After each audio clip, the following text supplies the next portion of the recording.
Welcome to another DragonLance Saga review episode. It is Lunara's Holmeswelt the First. My name is Adam, and today I'm going to give you my review of Knights of the Rose by Roland. I'd like to take a moment and thank the DL Saga members and invite you to consider becoming a member by visiting the link in the description below. You can even pick up Dragonlance game materials using my affiliate links. Now, this is just my perspective. If yours differs, that's okay. We welcome it. Share your thoughts live in chat if you're joining us live, or if you're watching this after, put a comment in the comment section. I'll always reply to it. All right. Adam, how you doing? Thanks for tuning in from Australia. Corey, how are you? Great to see you this Sunday morning. William, what's up? Welcome to the live show. And Arcade, how you doing? Okay. Now, these aren't pre-written reviews. This is just me riffing on the story. And this is the third in the Sir Pirvan quartet of books, I guess you would call it. The first two had elements in them that were interesting. And so I was really not expecting this to be good at all. Just picking up on political elements and, just doing my best to get through it. Because ultimately, Wayward Knights is next, as Adam is reading right now. And I wanted to see how this got to where it's going to end up going. I haven't read Wayward Knights yet. That is next on my list after another book. So all that's to say, I wasn't really sure whether this would be worth it or not. And I'm sort of at a point in this story now where I've read 3 books of 4. And I think Stockholm Syndrome is starting to kick in. Because while there are real issues with this writing style, storytelling, focus on just all sorts of odd sexual encounters, and written very strangely, I'm kind of digging the story. And not the story that we're reading, but the overarching state of the world and how the individual elements feed into that greater story of Istar and Istar expansionism and how that affects the rest of Krynn, really. The rest of Ansalon more specifically. And so I have to say that while I was reading this, I was thinking, I really wish they would make this into a series, because like a film series or a TV series like HBO or something like Game of Thrones.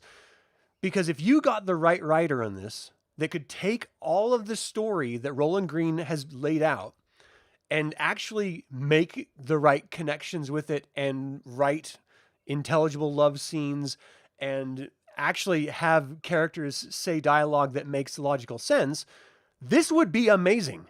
So this is like an extra chromosome for no reason in the story. That's what this is. It's just like a little bit like, all right. But there's something there. There's something there. Shalafi, how you doing? Okay, so let's get into the plot points here. So it all, again, stems from the idea that Istar has expansionist ambitions, and they're going to be sending an army to assert its influence on the Elves of Sevenisty. Now, what we have to understand is the greater world at large of why that matters at all. Because we're not at the point of the king priest who challenged the gods yet.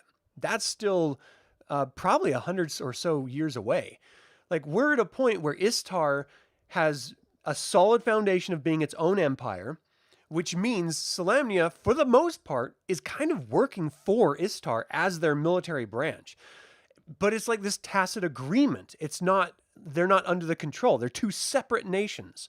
And so if you understand that aspect of it, and you really understand why or how Istar became a religious city rather than like a sorcerer's city or just any of the other nations, warrior nations like Ergoth or Solamnia.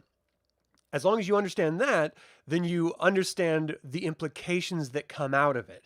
So the only reason, this is after the Third Dragon War, right? So during the Third Dragon War, the wizards had to abandon Istar to go deal with the Dark Queen's forces over in Solamnia, right? They were creating all sorts of hell on that side of the continent. But over in Istar, they were now isolated and vulnerable. The only people that were ever helping them was the Knights of Solamnia, but they're now focused on a war. So when the Dark Queen's forces are like marching across all of Ansalon, Istar is sitting here wildly vulnerable. And so it were the priests that ended up protecting and defending Istar, which was at the time just this small little city-state, instead of the wizards that were really the ones that created Istar for the Tower of High Sorcery. And Istar, the city-state, formed up around that Tower of High Sorcery.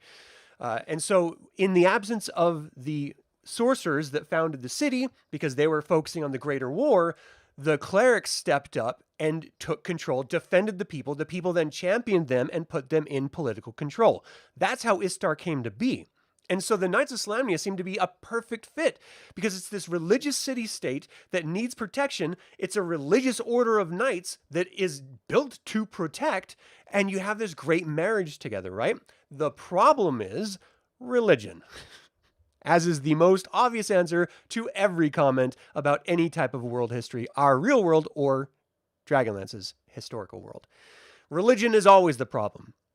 So they start becoming bigoted, as religions do, and they start looking down on other races and other religions, and they start looking down on other peoples, and it just starts to get to this sort of corrupted era that we find ourselves in now.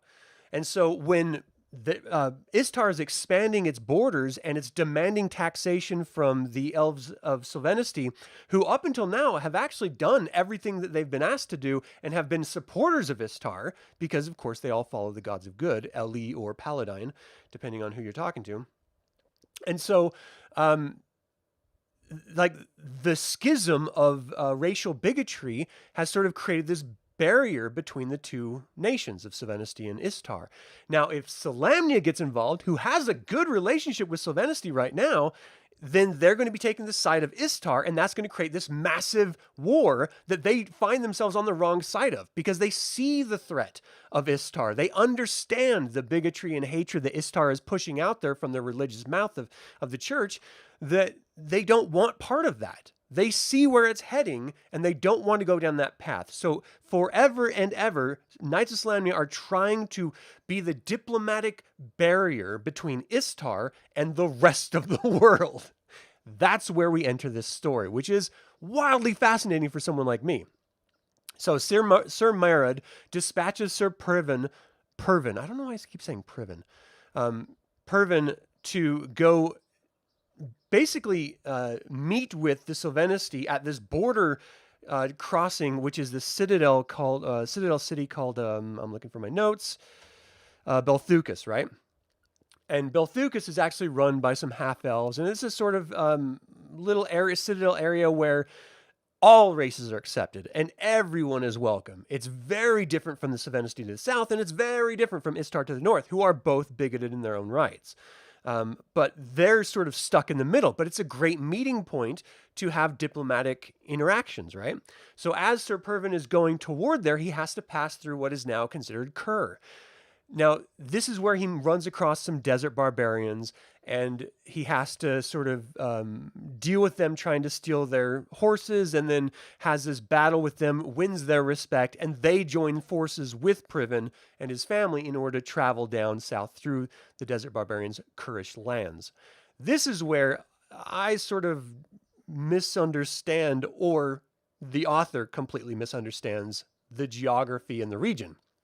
Because when I think of Kur, I think of like Arabian Nights, you know, like Saudi Arabia back in the 15th century or 14th century. I'm thinking literally like Knights of Arabia type, you know, sand warriors and stuff like that. I'm not thinking of like American desert barbarians. And that's how they're kind of portrayed in this. They're portrayed as if they were American Native Americans, and like you know, what they would refer to as like Indians back in the day. And the realities are very, very different because they're completely different cultures. You can't just take the stock Native American idea of an Indian and then transport it over into the deserts of Kerr and expect it to make any logical sense, because it doesn't at all. Completely different cultures, completely different lifestyles, completely different everything. Now, I understand that this is Dragonlance, and so everything is sort of homogenized and simplified and stripped down to its basic essentials so it can tell eighth grade stories. I get that.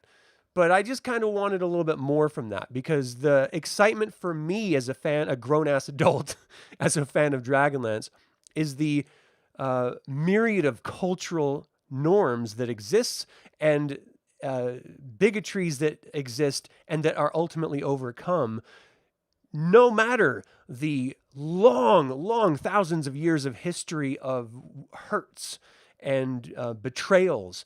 In the end, you can still sort of overcome all of that. That's what I love about Dragonlance. You have, in this particular era, Istarians who are wildly different than Solamnic, the Knights of Solamnia or Solamnic nation, which of course they exist on the same space, and yet they're completely different cultures. And this is all human. And then you have Ergoth, which is an entirely different nation that used to dominate all of Ansalon, northern Ansalon, I should say, from the human standpoint. Also human, but completely different cultures. And then you go down into the Kurish area, also human, whole nation of their own tribes that sort of run everything, completely different cultures. Do you see the pattern that I'm coming out with? Even with you go with elves, right? Sylvanesti, Quolanesti, and Kaghanesti, completely different cultures. They're all elves. So I love this aspect of Dragonlance, which paints, it's not just racial pictures, but it's culturally racial pictures that are all completely different and have their own social, political, economics, and economic outlooks on the world. That makes storytelling, like in this particular book, really, really interesting. But if you don't know any of that, then it's going to be a really sort of slog to get through, because you're just dealing with the author's shortcomings rather than understanding the grand scope of what Krynn and Ansalon specifically has to offer in the Age of Might, where this is set. All of that to say. Ooh, I even like the Mongolian-inspired aspect. I never actually took that route, Arcade. Thanks for tuning in, by the way. Hey, Cytheros, how you doing? Thanks for tuning in. Jason, what up? So, I actually like the Mongolian idea. And you could even have like regions where northern, more mountainous area is more Mongolian, even though they deal a lot with the sort of like wispy plains in, northern northeastern Russian area. But also the more sort of Saudi Arabia area in the hard desert areas. But anyway, however you want to play it in your games, that's all that matters, is that you're playing it and you're having fun, right? Hey, Mark, how you doing? You haven't read this one? You enjoy Fist of Alice Reborn? I haven't even read that one, so I'm looking forward to getting to that eventually. All right. So he ends up making Pirvan ends up becoming a sort of like brothers in arms with this plainsman, and gets the Free Riders, as they're known, to like help him. I think it's like the Griffin clan or something like that, or Eagle clan, or I can't remember. Again, it's very tropey. Ultimately, they get to Belthucas and they realize that Istar has sent its own little mercenary group, and they've collected a bunch of mercenary aids to try to stop this from actually being resolved. The Sylvanesti elves come up and try to parlay and, sort of work out this deal. They get attacked. There's this great aerial battle between Griffins and Pegasus, which is kind of cool. And I feel like you would only find something like that in Dragonlance, which is another great, trope that Dragonlance has, is those ancient Greek mythos of the satyrs and the fauns and the Pegasus and the unicorns, and like all that great mythology is all ever present in, regionally in Dragonlance. And I just love that stuff. So they have this great little battle, and then the mercenaries are coming in, and they have to deal with a massive battle. And then there's like these battles between these wizards that are on either side of this conflict. And it's all for political machinations. None of it has anything to do with personalities or massive organizations against each other, like the Knights of Takhisis versus the Knights of Solamnia, for example. This is all just Istar vying for more control, manipulating other nations in the process. This is Game of Thrones on steroids if you actually know the history. It's so great. The writing's not. But the background to the story and the implications of the story is great. Again, I don't know if this is Stockholm Syndrome kicking in because I've read 3 of these already, but I'm really turning the corner on this story, and I really am like digging it full on. So we get this full out war in this little citadel, like almost like no man's zone between Sylvanesti and Istar. And the characters are doing their best to try to hold out until cooler heads can prevail to prevent this massive war spilling over into Solamnia, or the Solamnia Knights coming down here to fight on Istar's behalf, and then creating this larger rift between Sylvanesti and Solamnia. I mean, it's great. The huge downfalls of this, as I've already mentioned briefly here, is the writing style. Roland Green, this is probably his best writing of the 3 I've read thus far, and I'm hoping it just gets better with the Wayward Knights. I'll find out. His writing is horrid. He just hops around from scene to scene without any sort of transitional moments. This is the horniest novel of Dragonlance, of which there are many, that I've read. It's just constant, like, and awkward too. There's this weird brotherly kiss moment where they keep kissing, but it's like in a brotherly way. I don't even know what that means, because if you keep kissing someone, it's definitely not a brotherly way. There's something behind that, and like the way they describe sex, it's like she leans into him and she tells him that she's going to remove his clothes, and then he removes her clothes, and then they lay skin to skin. It's just like this awkward lean into the romance of it and then allude to what happens. Don't be like, and he takes her shirt off and she takes his shirt off and then they lay together. Dude, what are you doing, man? It's the worst writing I've ever read for sex scenes. And I'm proud to say that I've read a number of them. Not just in Dragonlance. Kitiara and Tanis's little tiff, I guess, or encounter is much sexier than any of the ones in this book. And there's a lot of them. And that was poorly written. Gilthan is creeping up on Silvara in the pool in in Foghaven Vale, or right outside of Foghaven Vale, in I think it was Winter Night. Super creepy scene, much better love moment than any of the writing in this book. So don't read this book for the writing. Read it for the greater implications behind it. And I'm starting to really appreciate Pirvan. I mean, the reality is Pirvan has his kids with him and his wife with him, and we're starting to see that they started out in the first book discovering each other and discovering all these sort of collective friends that then also transition into the second book. And you get to see this sort of back and forth, and they barely have their kids in the second book. But now in this book, the kids are grown. And so now the kids are coming in, and we're seeing losses of these friends that he had made. And while I didn't get any emotional attachment in the first 2 books with these people, feeling the vacuum of some of them and seeing the continuous friendly building of relationship between different characters, I'm starting to actually appreciate the development and the long-term story of them. It really reminds me of my first Dungeons & Dragons character, Sir Charles, this paladin, who ended up getting up to like 20th level, ended up dying, and then his daughter became a paladin in his stead, and sort of trying to live on to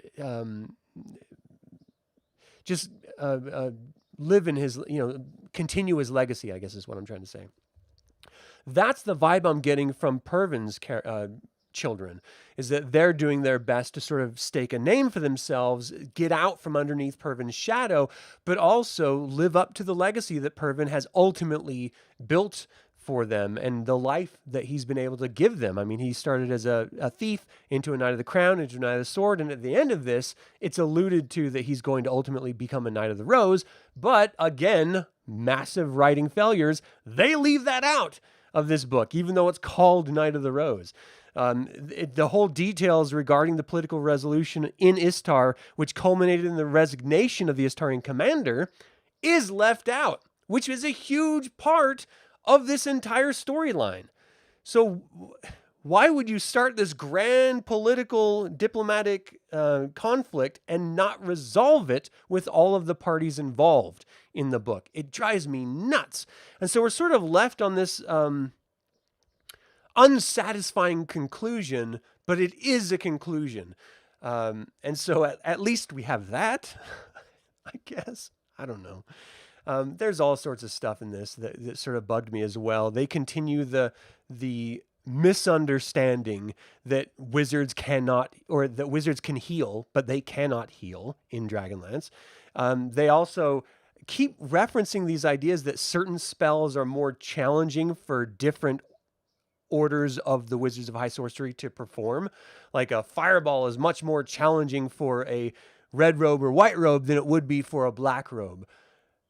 Why are you adding in this nonsense? If you really want to deal with mechanics, there are certain spell schools that different wizards do not have access to in AD&D when this was written. But that doesn't really need to spill over into the novels at all. If you want it to, fine, but at least adhere to the mechanic rules. He's not doing that. And so he's not only ignoring the mechanic rules of casting, but he's also pulling them in an incorrect way. So he's sort of shitting on it and ignoring it at the exact same time, which is a feat I'm not sure many people could achieve accidentally. You know, so I don't know if he's like a gamer and he's just making a statement, or if he's just like, I don't really care. I'm just going to make up my own shit, even though this is an established sandbox that you're writing in. At least know the damn rules of the world that you're writing about. So that's a continued complaint of mine with this author. But again, Stockholm Syndrome, I am looking past the flaws and seeing the greater story and really digging it. So if you're capable of doing that, I highly recommend that you check out Night of the Rose, because there's some gold in here. It just has to be dug for. And if you can get past the nonsense on the way, I'm reflecting back on the first two novels in a completely different way, because now I'm seeing this evolution and growth of characters that's sort of beneath the surface that I'm appreciating infinitely more than the surface level. And the world is so grand. Oh, God, I don't know. I think you kind of need to check it out. I don't want to recommend it, but I'm going to. So if you read it and hate it, blame the author. Don't blame me. Let's see. William, how you doing? Thanks for tuning in. All right, so we've got Kurzmore Mongolish. You haven't read this one. Reminds you of Al-Qadim. I've never actually looked into Al-Qadim at all, though I do like the idea of that style of storytelling. The southern tip of northern Aragoth is the desert canyon in parts near Kermanth. Thank you, Injun Joe. How you doing? Thanks for tuning in. Let's see. Chris, how you doing? Coming off of Theros, which was a clear, concise story that flowed nicely. This was all over the place. 100% it was. That's always time for snoo, even in Dragonlance. Now they accuse Gilthaz of being a peeping Tom. He was a peeping Tom. What are you talking about? How could that not be a peeping Tom? I'm not saying I wouldn't have done the exact same thing, because I would have, because I'm kind of a creep too, if I'm being honest. But it's definitely a peeping Tom. How did Sir Charles the Paladine die? If I'm being honest with you, I don't remember. It was like so many decades ago. I must have been a junior in high school when it happened. And I'm getting ever so close to 50, and so I don't really remember at this point. I just remember the next character. Because I played her for so much longer, even though I never got her like above, I think, 4th or 5th level. See, the romance thing does not translate well at the gaming table. Yeah, and that's a really challenging thing to do. I've only seen it effectively done in my own groups that I've played in a Weston Games Star Wars game session between two of my friends. Not the boyfriend and girlfriend couple, but the girlfriend and one of my other friends. That they ended up sort of having a thing later on, but they did it really well. But other than that, it's always sort of been awkward and uncomfortable, and it's never really worked. You'll dig it up and reread. No wonder at 16 you had a hard time grasping what was going on in the book. Yeah, it was not you, William. It was the writing, 100%. Could have been a better editor. Get the idea the editors were overworked, as it were. Yeah, they were definitely kicking out a bunch of novels, but I honestly blame the author on this one. When we see repeat issues, yes, it's easy to sort of blame the editor, but it all stems from the author. And if an editor is in fact overworked and they're trying to, navigate, they're going to have things slip through that the author should know better about at this point, especially if you've written 3 of them at this point. You should know the world you're writing about. Let's see. There are more materials than they could feasibly publish. Yeah, I mean, there's still a lot that was never published, I've heard. So who knows? All right, so I think that's going to do it for this review. I'm looking at my notes and seeing if there's anything other.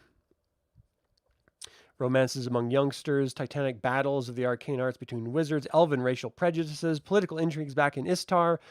Yeah, I mean, what's not to love about that in concept? If you can get through it, I highly recommend you check it out. But again, look at the overarching story and world situations. That will make it infinitely better for you as a reader than just hyper-focusing on the story presented. So it sucks that you have to do extra homework, but if you love Dragonlance, then you've already done it over the last 40 years.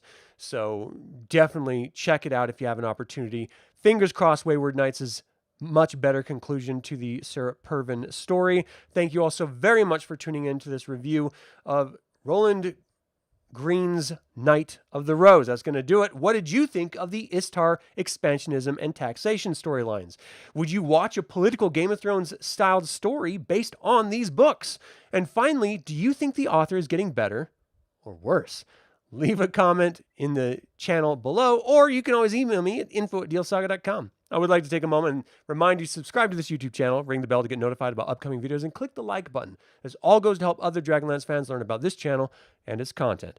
And again, this channel is all about celebrating the wonderful world of DragonLance Saga, even when we don't agree, maybe even especially when we don't agree, because it allows us to see Dragonlance, what we've grown up with, what we love desperately, through someone else's eyes, and contextualize it in completely different ways. That's why I encourage people who disagree with me and with anyone else in the channel to put your thoughts and share how you see it or what you love about it. Because again, we get to experience it vicariously. And that's kind of fun too. All right. This channel is all about celebrating Dragonlance Saga. My name's Adam. Until next time, Slanjavar.